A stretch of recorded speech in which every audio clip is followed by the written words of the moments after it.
Well, I'm back working on the 2008 Chrysler Town & Country. I replaced the number 3 fuel injector because it showed it was an open circuit. I tested it when I got it out, and it was. And then I got it back together, and now the number 6 is misfiring. And these are 1, 3, 5, 2, no.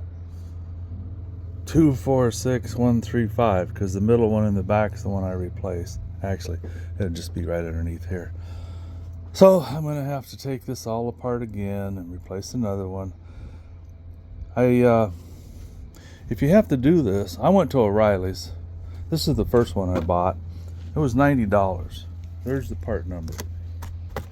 I searched for OEM off of Amazon, and I got this one. Same part number, but it was half the price, 42 bucks. Now this is the old one.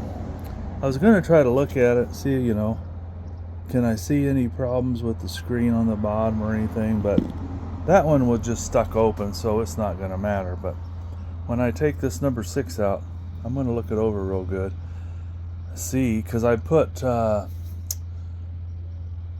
kind of fuel injector cleaner in the vehicle, and I put some premium gas in it and drove it around, but not a lot, several miles, but not more than 5 probably, because it's not licensed, so I didn't take it on the highway. I was hoping that would clean out the fuel injector, fix my problem, but it hasn't. So I'm going to pull this box, air cleaner box out, take the intake off, everything I did before. It's not a big deal, it's just a bunch of connections and hoses. You can see the fuel injector right there, but in order to get this fuel rail out, you got to take this off, which involves this hose, a couple wiring harnesses down here for the fuel injectors, disconnect this, hose here, hose here, hose here, connector here. So I'm going to get after it. I made a video on doing it, so I won't repeat that, but if they weren't so danged expensive, I would have just put all 6 of them in.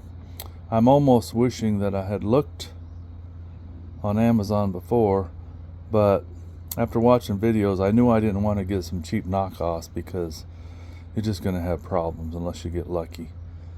So I'm going to replace this number 6, put it back together, hope that gets rid of the misfire. I'm sure it will.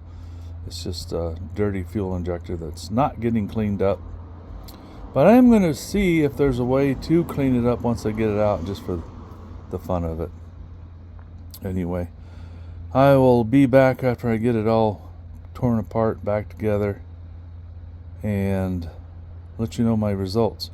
Right now I'm getting I think it's a P0306. Before I was getting a P0303, which was the number 3 injector. Now it's decided to go to the 306, which is the number 6 injector. Let me get this done. I'll let you know how it goes. Well, it's all back together. If you do a project like this, don't forget to hook your gas line up, because I thought it was running really rough, and I got out of the car and it was just cranking over. And I tried it again, and then I remembered, oh yeah, no fuel. And it was shooting fuel all over the place, of course, because it wasn't hooked up. Let me grab my flashlight. Let's see how many gallons of gas we shot all over the place. Well, it would have cleaned up anything that was dirty down there. All right. I'm just going to let it sit here for a minute, and then we'll try to start it again. Don't forget to hook up all your tubes and hoses. One here, one over there, one there. Oops. What's that? Crankcase manifold. I forgot to hook that one up too. All right, now I think it's hooked up. I'll give it a minute, try to start it again. Hopefully it runs smooth as butter. Well, when I first started it, it ran terrible. So I went in, shut it off, went inside, got my scan tool, hooked it up, started it again. Now it's running nice and smooth like it's supposed to be. A little bit of chirping there. Let's go in here to the scan tool.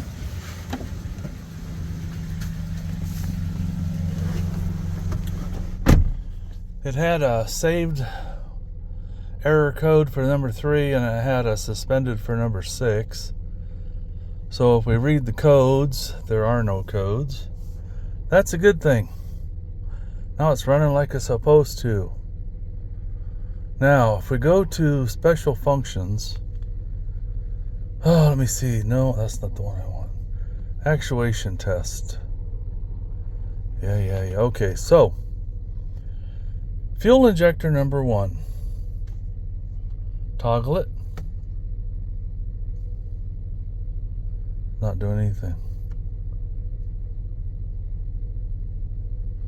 Well, that's not working. Anyway, it's running like it's supposed to, which is good. After taking it apart twice. If this was my own personal vehicle, I probably would have got on Amazon and ordered 6 fuel injectors. I'm trying to flip this and, not put a bunch of money into it. It's running good now. Even when I rev it up, no check engine lights or anything. So I'm happy. If somebody comes to test drive it, it won't be running like crap. Thanks again for watching.